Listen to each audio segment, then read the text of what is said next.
Have you ever found yourself in a situation so tight, so breathless, that even the most inspiring quotes and clever plans evaporated from your mind? Have you wondered why, in those moments, a single heartfelt calling of Avalokiteshvara can bring an unexplainable steadiness to the heart, even before any problem is actually solved? Welcome back to the channel, my friends. Today we will talk about how, in the deepest valleys of our lives, the compassionate name of Avalokiteshvara becomes not just a spiritual ornament, but an emergency lifeline, one you can reach for in the middle of disaster, confusion, or despair.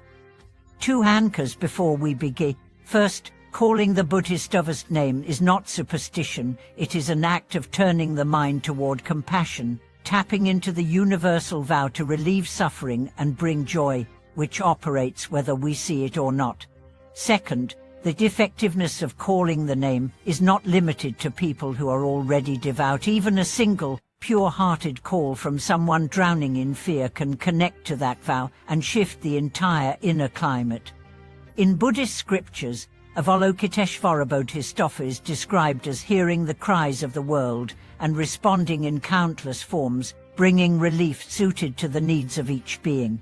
Whether in a burning building, at sea in a storm, or trapped in mental darkness, those who call sincerely will find a way through. But let's strip away the poetic phrasing and look at the psychological and practical reality. In an acute crisis, the human mind tends to spiral into fight, flight, or freeze.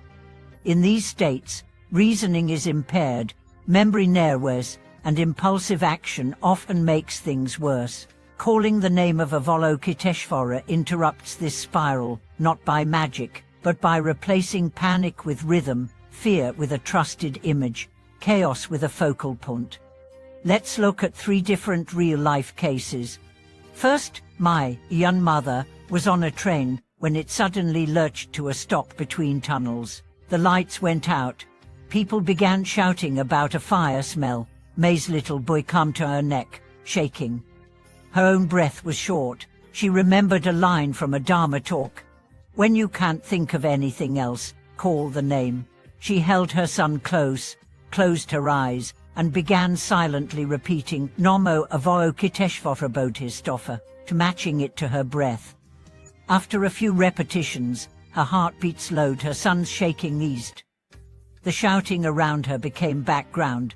When the emergency lights came on and an announcement explained the brake failure, she realized something important. She had not used the name to make the situation go away, but to keep herself from adding a second disaster panic to the first.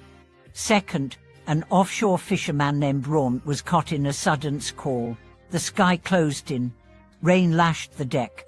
The motor stalled. He and his crewmates worked furiously, but the wind kept pushing them toward rocks. Remembering his grandmother's instructions, he began shouting Namo Avalokiteshvara Bodhisattva into the wind. The words were almost torn away by the storm, yet repeating them kept him from giving in to despair.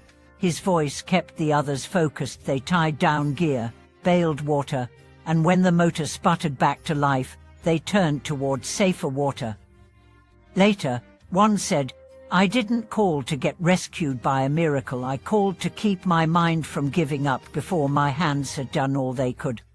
Third, Lee, a graduate student, fell into a deep depression after a relationship ended. He couldn't sleep, couldn't eat, and spent hours staring at the ceiling. One night, on the verge of doing something irreversible, he remembered his aunt telling him, when the mind is unbearable, just repeat the Buddhist's name until the next breath. But too exhausted to resist, he began softly, Namo Avalokiteshvara Bodhisattva, Namo Avalokiteshvara Bodhisattva, over and over, through the tears, until the first light of dawn. The pain didn't vanish, but something held him through the night. That was the turning point that led him to seek help, to survive, and eventually to rebuild his life. What ties these stories together is this: the name becomes an anchor when nothing else is in reach. The vow behind that name is vast, but even without understanding it intellectually, Calling it changes the inner chemistry. The act interrupts catastrophic thinking, steadies breathing, and creates a pause, long enough for either help to arrive or for clarity to return. You may ask, do I need to believe in Buddhism for it to work? And no, the Buddhist vow is not limited to members of a club. It responds to suffering itself.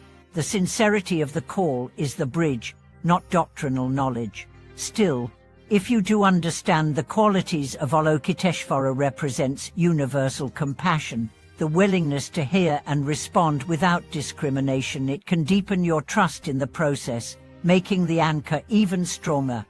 How can you weave this into life so it's ready in a crisis? First, practice in calm times.